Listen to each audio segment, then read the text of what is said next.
So now this Vedic wisdom came down in disciplic succession, right from God. Now the question comes, if I want to know about God, God himself have to speak. And the problem is, I can't see God, I can't hear from God directly. Yes, that is why this Guru Parampara system is given, where God speaks to his immediate disciple, that is Brahma, and from Brahma to his disciple. Like that it comes in the Guru Parampara system. So for us, we may not hear directly from God, but we hear from our immediate authority, our immediate Guru. So like this we get our knowledge. Bhagavata Puran very interestingly describes what happens in Kali Yuga. What are the characteristics of Kali Yuga? Very interestingly, it explains Prayenalpayushah sabya kalavasmin yuge janaha mandaha sumandamatayoho mandabhagyahi upadritaha. So beautiful verse which describes the characteristics of Kali Yuga. What it says? Prayena alpayushah sabhyah. Prayena alpa ayushah. So in Kali Yuga, people will have short life. Alpa ayushah. How is it? Because when compared to Kali Yuga, all of us are aware there are 4 yugas: Satya Yuga, Treta Yuga, Dwapara Yuga and Kali Yuga. In Satya Yuga, people would live for 1 lakh years.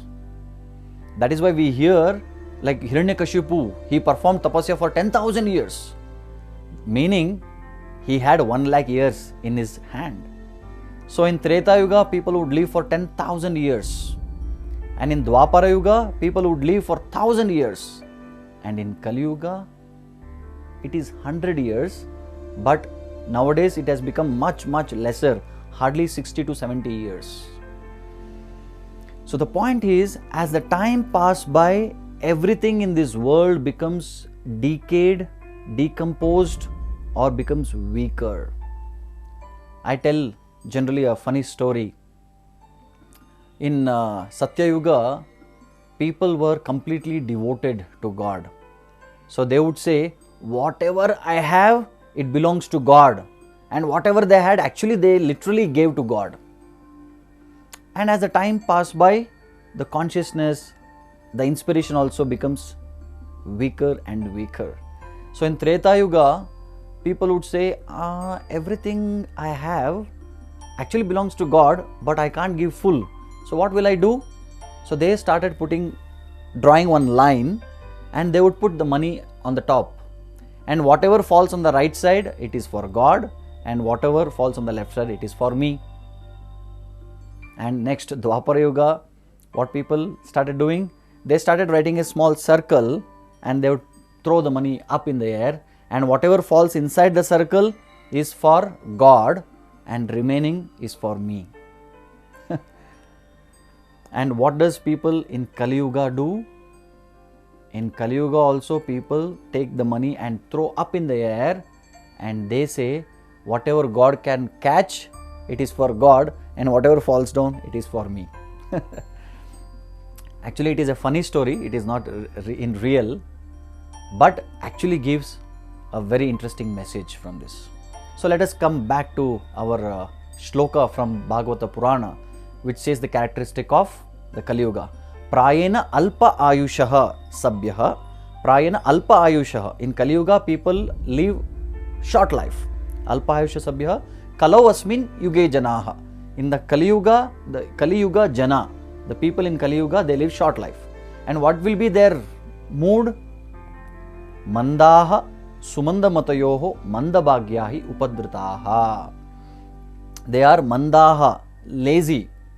Hope all of you agree with me. It is not generalized. Most of the people, most of the time, they feel kind of laziness. They don't feel inspired to get up and do something and achieve something. So laziness conquers us. Then there is Sumanda Matayaha. And now somebody somehow come out of laziness and they want to achieve something, and they try to take guidance from others. But what happens? They are misguided. And especially in India, even if you go and ask someone, sir, I want to go to this post office, can you please tell me the path? And they say just go straight and right turn. And when you go there, actually don't find the post office. So people in this country, they don't want to say that I don't know. So when we don't know, there is no problem in saying that I don't know. So people generally misguide. And nowadays, especially in the name of spirituality, there are so many people who are actually misguiding. They claim themselves to be God and they try to give and take a lot of money from people. So this is also not correct, and that is a characteristic of Kali Yuga. So we need to be very careful and be aware of all these things. Mandaha sumandamatayoho mandabhagyahi. And even if they are guided properly, many times they become mandabhagya, unlucky, and upadritaha. And because of all these things, they are always disturbed.